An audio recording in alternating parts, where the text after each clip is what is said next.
Shalom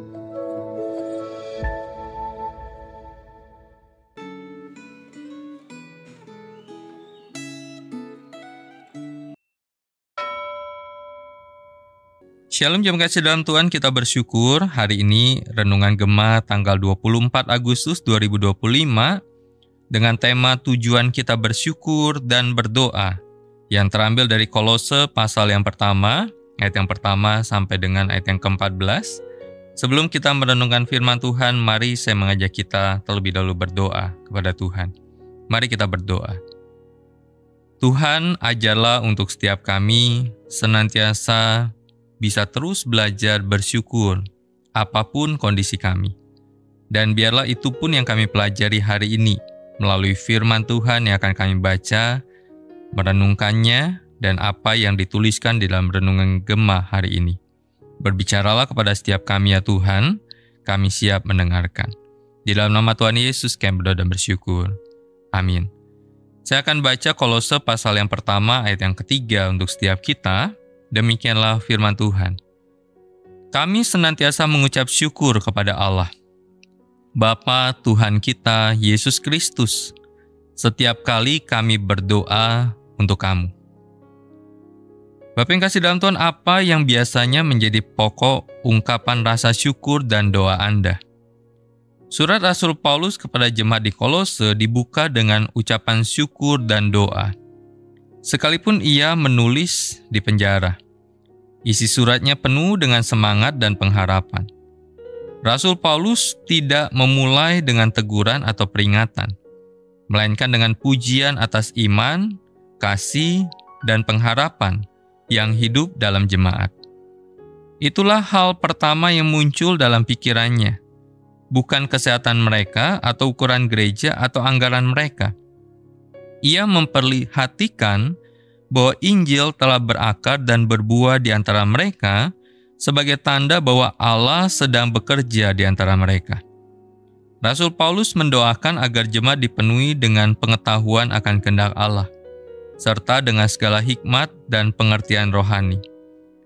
Tujuannya bukan sekedar menambah pengetahuan intelektual, tetapi membentuk hidup yang layak di hadapan Allah, yaitu berbuah dalam setiap pekerjaan baik, bertumbuh dalam pengenalan akan Allah, dan dikuatkan dengan kuasa-Nya untuk menghadapi segala tantangan dengan ketekunan dan sukacita. Rasul Paulus mengajak kita melihat bahwa doa bukan hanya permohonan pribadi, tetapi juga sarana untuk menopang sesama dalam iman.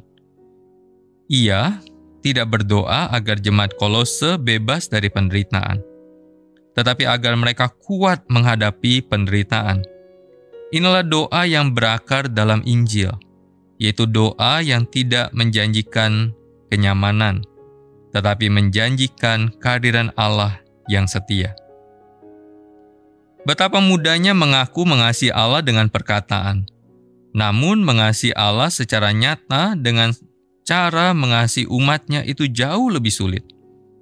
Ingatlah bahwa kasih kepada Allah yang sejati akan selalu terwujud dalam kasih kepada sesama, khususnya kepada saudara seiman. Ingatlah bahwa kemungkinan besar jemaat Kolose adalah hasil pelayanan Epafras, bukan hasil pelayanan Rasul Paulus. Jadi dalam bacaan Alkitab hari ini, Rasul Paulus bersyukur karena pekerjaan Tuhan bisa berlangsung melalui pelayanan rekannya, yaitu Epafras.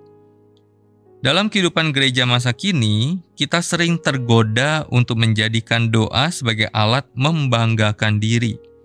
Namun, Rasul Paulus menunjukkan bahwa doa merupakan tindakan kasih, yaitu mendoakan pertumbuhan rohani orang lain, memohon agar mereka hidup dalam terang Kristus, dan mengingat bahwa kita semua telah dipindahkan dari kuasa kegelapan ke dalam kerajaan Anak-Nya yang terkasih.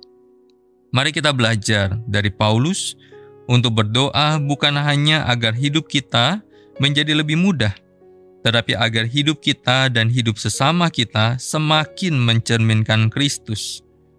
Apakah Anda sudah mengikuti teladan Rasul Paulus dalam hal bersyukur dan mendoakan orang lain? Kita berdoa. Tuhan, biarlah kami ketika kami belajar untuk bersyukur, kami belajar untuk berdoa, Kami belajar bukan hanya bersyukur, berdoa untuk diri kami, tetapi kami bersyukur dan berdoa untuk orang lain, untuk saudara seiman kami yang Tuhan hadirkan untuk membuat kami menghidupi iman kami dengan mengasihi mereka, peduli kepada mereka, dan mendukung mereka. Tuhan, karena kami telah dipelihara oleh Tuhan, Tuhan telah menyelamatkan kami, dan Tuhan mendidik kami untuk senantiasa bersyukur dan untuk senantiasa berdoa. Terima kasih Tuhan, di dalam nama Tuhan Yesus kami berdoa dan bersyukur. Amin. Senantiasa jaga iman kita, senantiasa jaga imun kita. Tuhan Yesus memberkati kita. Amin.